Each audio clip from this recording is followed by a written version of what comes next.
on Yemen this time. Your answer was yes. Yes. But look at this. It's Yemen. Okay, so we're loading the map up. It's Yemen. First time that we're streaming it. Tell me a little bit about Yemen. Man, Yemen is inspired by that urban close quarter combat battle. You're going to see some real fast-paced close quarter combat action, and that B flag is just a brutal position. Guys are going to have to really keep guys out of that zone. Yeah, and as we see right off the bat here, it looks like the whole North American side decided to take that flag together. And usually sometimes you'll see that teams go ahead and push up towards that B flag, but they all jumped on it to get it quickly. And now you see them making moves. We're on board with Toby. And Toby gets taken out right there. We'll swap over, and we're now on board with Twiz, who's flanking around here. Twiz with the MSMC, and he's got the laser sight attachment. Tell me a little bit about that. That laser sight is how you can get that increased hipfire accuracy on for these players. Got it, yep. So that is Twiz picking up the kill right there. And he's going to go and hang tight as the North Americans are controlling 2 flags now. They have taken B, and Merc is on a tear right now. He just called in, it looked like a hellstorm, and it picked up a double, and now he has the SMR.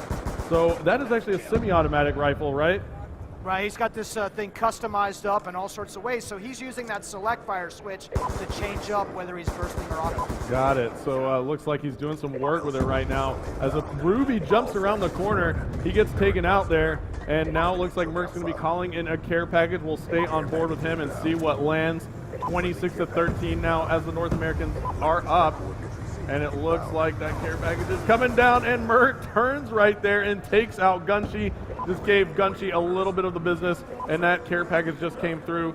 So let's see here what Merc is up to. It looked like it was a UAV. Yeah, that's a UAV. You see those UAV assist points coming up. We were just talking about that earlier. Every time you're using a support-driven streak, and someone gets a kill with that UAV up, you're earning some points for that. That's that UAV assist message. Right, so all of those points from that UAV are going to contribute to his score streak. Tell me a little bit about what we're seeing down here with the score streak meter. Yeah, you can see that score streak meter in the bottom right-hand corner of your screen, right next to those 3 icons. That'll fill as the guys get score. It hits the top, they're going to earn that next reward. Right, so as we see, Big Timer is just getting started on his score streak here, and it looks like he took some shots right there, and the North Americans are doing some great controlling of that B flag at the moment. Map control is so important in Domination, and you have the North Americans doing a great job of just locking it down.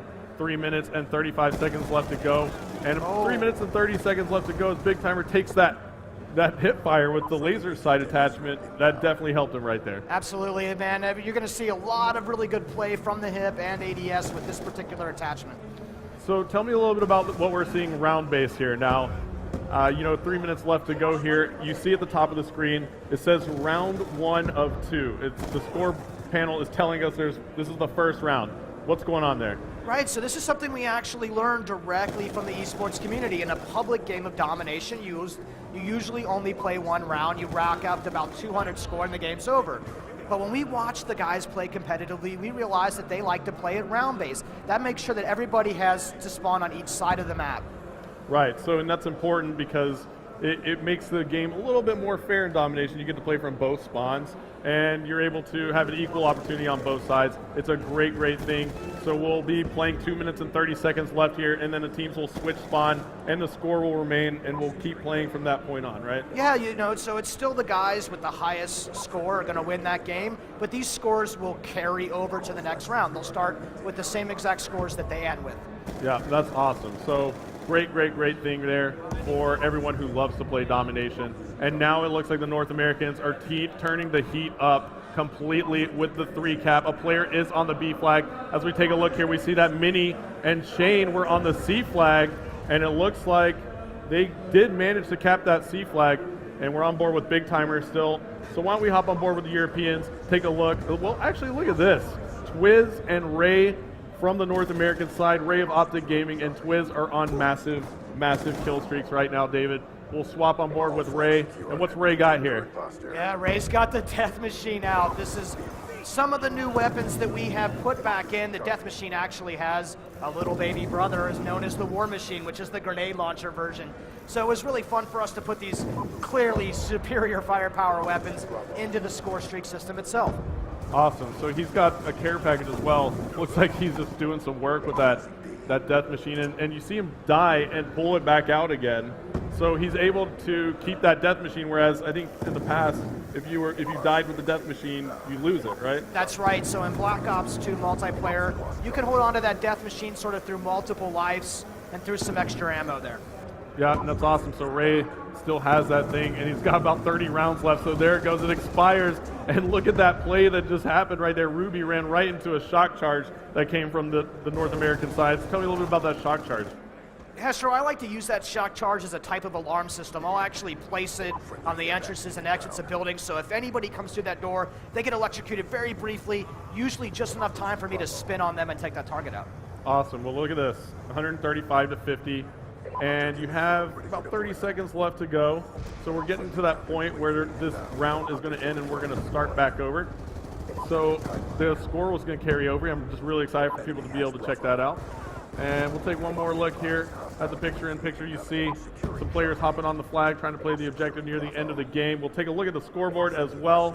You see that Ray of Optic is on a tear. Huge, huge, huge game for him. 28-6 with 10 defends and 4 captures. And then you see Karma backing him up at 23-9. The North Americans are going massive at the moment. So a huge, huge game for the North Americans against the Europeans. All right, this next round's going to start immediately, guys. We're going to go right over into the next round of this game. Right after this round in the kill cam, we'll spin over.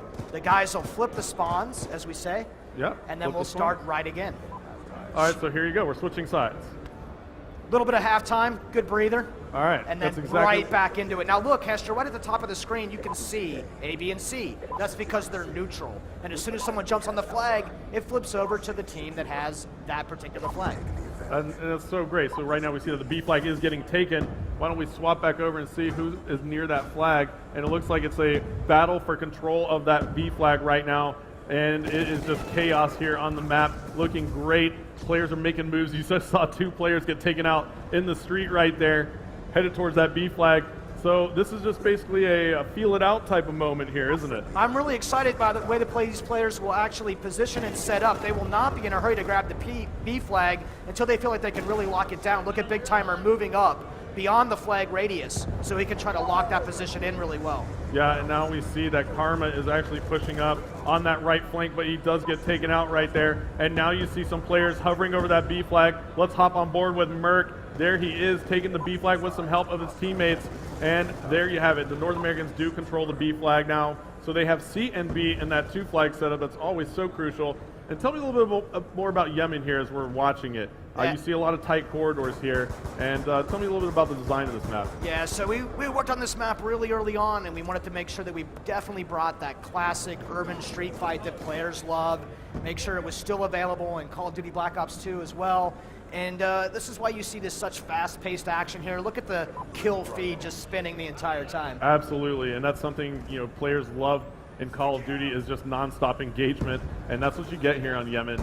And especially with Domination on this map, it's just non-stop. And you take a look at the map here overhead, you just see constant movement from the players, right? And it's just a great thing to watch. I actually love this view right here, just watching the triangles moving around the map. I'm always fascinated by the line battles these guys have. They will set up and just try to deal with the threats coming in on them. And in this view, we can see which guys are firing, and you can get a really good idea. Look at Merc coming around from the side, going for a flank. Yeah, and absolutely. We even saw the care package just get dropped right there for the North Americans, back on the C flag in a safe area. So I mean, it's just a beautiful thing. We can actually take a look here. We see that Shane is on the A flag now. Big Timer is on the B flag. He just ran through it. They still have control. And Ray now runs by the A flag. It looked like Ray was actually pushing for that capture. So the North Americans are now pushing this flag pretty hardcore and aggressively. And then the Europeans do manage to thwart that off. We'll jump on board with the Europeans. Why don't we hop on board with one of the ladies here? Jump on board with Kitty Cat, and we'll take a look at what she's using. She's got the MP7, and it looks like that class is pretty solid. Tell me a little bit about the suppressor attachment she has here too. That kind of comes back as an attachment. What exactly does that do for you here? Yeah, of course. We would bring back fan favorite attachments like the suppressor. This will keep you from appearing on the mini-map, of course. And this is really good for guys who are trying to stay low off that radar, of course. Yep. So as we see here, we actually see the perks now coming up. It looks like we got that off the spawn. Why don't we take a look at some of the perks here that players are using? And there you go. Looks like Kitty Cat is using Hardline Scavenger and Dead Silence. And why don't we swap around? Let's see if we can find some of those multi-combo, perk additions. There you go. Yeah. So here you have it. Tell me a little bit about this, David. Yeah, so Karma's definitely running perk 2 greed, so he can have both extreme conditioning and dexterity, and with lightweight. This is a guy who clearly wants to move as fast as possible and be as nimble as possible. Yeah, absolutely. So lightweight is going to increase his movement speed. Extreme conditioning is going to allow him to run a little bit farther and longer, and dexterity is actually going to let him swap weapons faster, climb ladders faster, climb objects faster. So he's definitely going for speed here. And that's the great thing about this, is that you're able to customize those perks in your classes to be what you want to be as a player, and that's new in Black Ops 2. It's actually, the very good definition of what the pick 10 and the wildcard system is actually about in the first place, Astro. He can configure this way and just put his points to that particular playstyle. Yeah, and I'm excited to watch him play here. I'm going to stay on board with him. He has the R87, he's got shotgun. So he's going doubling speed so he can get close, up tight in the faces of his opponent here, and it seems to be working, as Karma is 39 and 17 on the board at the moment.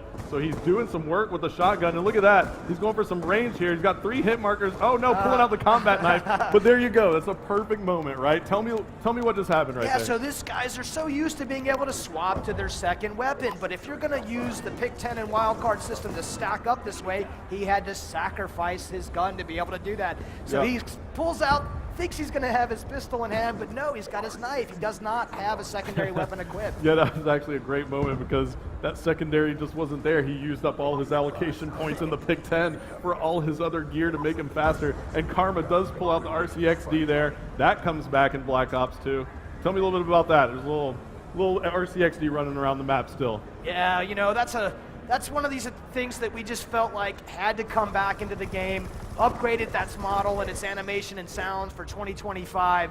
It's just something that feels totally appropriate for this kind of game.